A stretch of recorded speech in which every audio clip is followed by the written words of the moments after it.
खबर सामने आ रही है। बलरामपुर में झांगुर बाबा के घर पर पहुंची है एटीएस।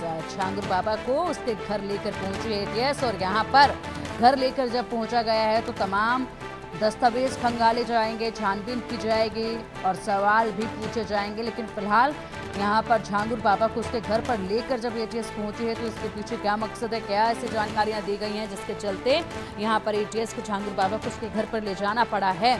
बता दें कि कल से ही शुरुआत हुई है पूछताछ की झांगुर बाबा से। आज दूसरा दिन है झांगुर बाबा से पूछताछ का और इसी बीच आज दूसरे दिन की पूछताछ में दूसरे दिन की कार्रवाई में एटीएस की टीम झांगुर बाबा को उसके घर पर लेकर पहुंची है।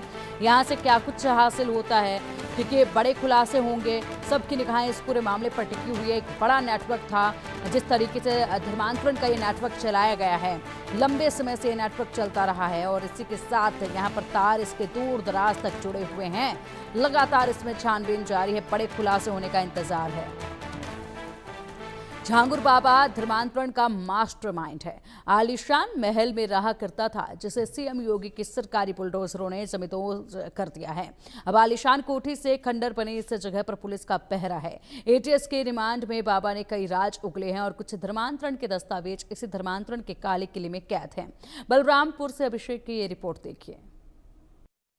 धर्मांतरण का मास्टरमाइंड जमालुद्दीन उर्फ झांगुर बाबा की ये सल्तनत भले ही निस्तो नाबूद हो गई हो और यूपी एटीएस को मिली 7 दिन की रिमांड में उसकी शुरुआती पूछताछ में कई सारी बातों पर से पर्दा भी उठता नजर आया है। लेकिन यूपी एटीएस झांगुर बाबा और नसरीन को वापस बलरामपुर लाने की भी तैयारी कर रही है। सूत्रों के मुताबिक जो जानकारी मिल रही है, धर्मांतरण से जुड़े हुए कई सारे दस्तावेज अभी भी झांगुर बाबा ने यहीं छुपा रखे हैं, ऐसी जानकारी मिल रही है। और इसी वजह से बाकायदा पुलिस को भी यहाँ तैनात किया गया है। इस ध्वस्त हुए महल के ठीक बाहर आप पुलिस को देख सकते हैं जो लगातार यहाँ पर तैनात है, ताकि कोई आकर एविडेंसेस के साथ छेड़छाड़ ना करे। घर के अंदर कई जगहों पर कुछ दस्तावेज भी छुपाए गए हैं, ऐसी भी जानकारी मिल रही है, जिसके लिए झांगुर बाबा को लेकर यूपी एटीएस की टीम बलरामपुर रवाना हो सकती है। साथ ही साथ कई ऐसी प्रॉपर्टीज हैं जो झांगुर बाबा ने दूसरे लोगों के नाम पर ली थी, उन प्रॉपर्टीज की भी तस्दीक होनी है, क्योंकि इस पूरे मामले में इन्फोर्समेंट डायरेक्टरेट ने भी यूपी एटीएस से इस बारे में जानकारी मांगी है। लिहाजा यूपी एटीएस की टीम न सिर्फ झांगुर बाबा से जुड़ी हुई जानकारियां, गैंग के मेंबर्स और मोहम्मद अहमद खान और बाकी लोगों को तलाश रही है, बल्कि उनसे जुड़ी हुई और बलरामपुर में खरीदी हुई कई सारी संपत्ति और इस अवैध धर्मांतरण से जुड़े हुए दस्तावेज, किस तादाद में लोगों का धर्मांतरण यहाँ पर कराया गया और उनसे जुड़े हुए दस्तावेज जो उन्हें विदेश भेजने के काम आते थे, उन्हें भी यहाँ बरामद कराया जा सकता है।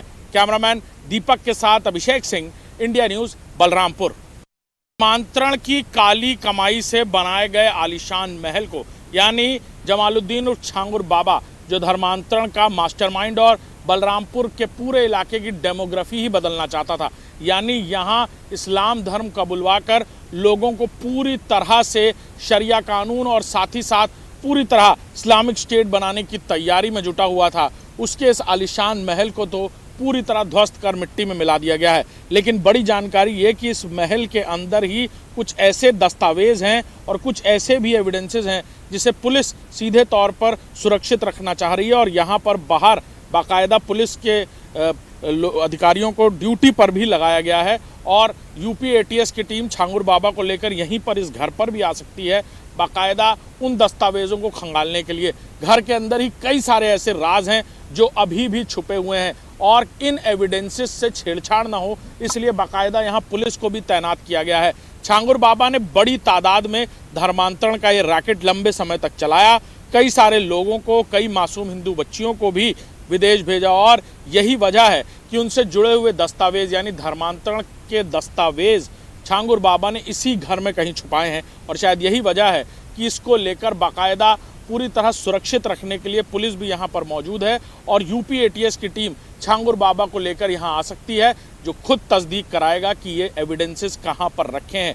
बाकायदा ये बड़ी तादाद में दस्तावेज हैं और बलरामपुर के कई अलग अलग इलाकों में सड़क और कुछ ऐसी महंगी ज़मीनें, बुटीक और साथ ही साथ कुछ ऐसे सेंटर्स खोल रखे थे जहां बाकायदा इन गरीब लोगों को बुलाया जाता था और फिर उन्हें लालच और ब्रेन वॉश कर धर्मांतरण के लिए तैयार किया जाता था। कैमरामैन दीपक के साथ अभिषेक सिंह, इंडिया न्यूज बलरामपुर।